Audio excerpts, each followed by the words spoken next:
آج United nation نے یہ فیصلہ کیا، لیکن ہمارے اسلام نے، جناب خدیجہ نے اپنے دور میں ثابت کر دیا تھا کہ ایک عورت کیسے نظام کو چلا سکتی ہے، کیسے پوری تجارت کو ہینڈل کر سکتی ہے.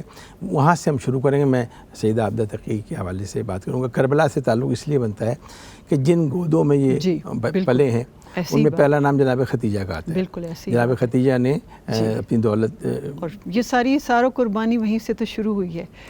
جتنی دولت ان کے پاس تھی اسلام میں وہ چاہیے تھی، اور وہ انہوں نے اسلام کے نام پر، اللہ کے رسول کے نام پر قربان کر دی.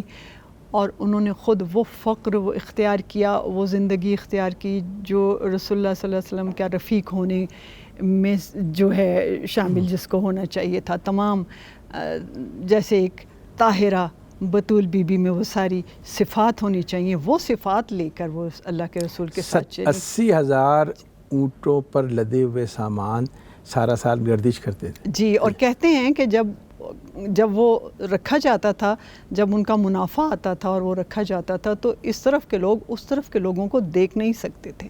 اور اس زمانے کے دراز قد لوگ بھی. جی بالکل. اور یہ بھی کہتے ہیں کہ جناب ابو طالب علیہ السلام کو جناب خدیجہ سلام اللہ علیہ نے ایک مرتبہ تشریف لائیں اور کہا کہ میرے قافلے جاتے ہیں، جب میرا سامان تیار ہوتا ہے تو جو مکہ کے چور اچکے ہیں وہ اس میں سے چیزیں اتار کر لے جاتے ہیں. اور جناب ابو طالب علیہ السلام نے کہا کہ میں ان کو بلا کر کہوں گا. تو جناب خدیجہ سلام اللہ علیہ نے یہ وزڈم دیکھی ہے کہ انہوں نے کہا کہ ان سے کہیے کہ اگر وہ اپنی چھوڑی چیزوں کا میرے ساتھ انویسٹمنٹ کر لیں تو انہیں چوری کرنے کی ضرورت نہیں، انہیں منافع ملے گا. اس بات پر جتنے بھی ایسے لوگ تھے کہ جو مال چوری کرنے کی طرف مائل تھے، وہ سب کے سب انویسٹمنٹ پر آ گئے. انٹرپرینورشپ جسے ہمارے زبان میں ذاتی انویسٹمنٹ. اچھا، اب تھوڑی سی ہم آگے چلیں گے. یعنی کربلا کی اگر ہم آغاز لیں کہ کربلا کی جو بنیاد پڑی ہے وہ جناب خدیجہ کی دولت صرف ہوئی اس دین پر جس کے لیے امام حسین نے قربانی. یعنی یہ قربانی. پھر اس گود میں وہ بی بی آئی جو پھر جناب سیدہ سلام اللہ علیہ مثل آیا کوثر، سورہ کوثر جب تشریف لائیں ہیں، اللہ نے عطا کیا کہ حبیب ہم نے تمہیں کوثر عطا کی.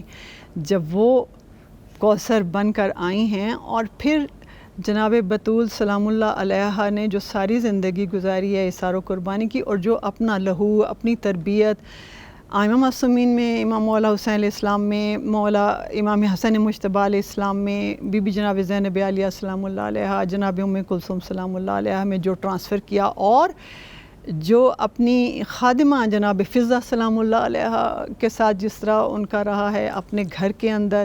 پھر باہر بی نے یعنی جناب سیدہ سلام اللہ علیہ کی تو بہت ایکٹیو لائف رہی ہے کہ جتنی جنگیں ہوتی تھیں زخمیوں کو جا کر پانی پلانا، بابا کے زخم جب رسول اللہ صلی اللہ علیہ وسلم آپ دیکھیں کہ جب وہ ابلاغ رسالت کر رہے ہیں، ابلاغ توحید کر رہے ہیں، تو جو ان پر اوجڑیاں پھینک دی جاتی تھیں، یہ سب جناب سیدہ جا کر 5 سال کی عمر میں، 7 سال کی عمر میں ہمارے ساتھ رہیے گا.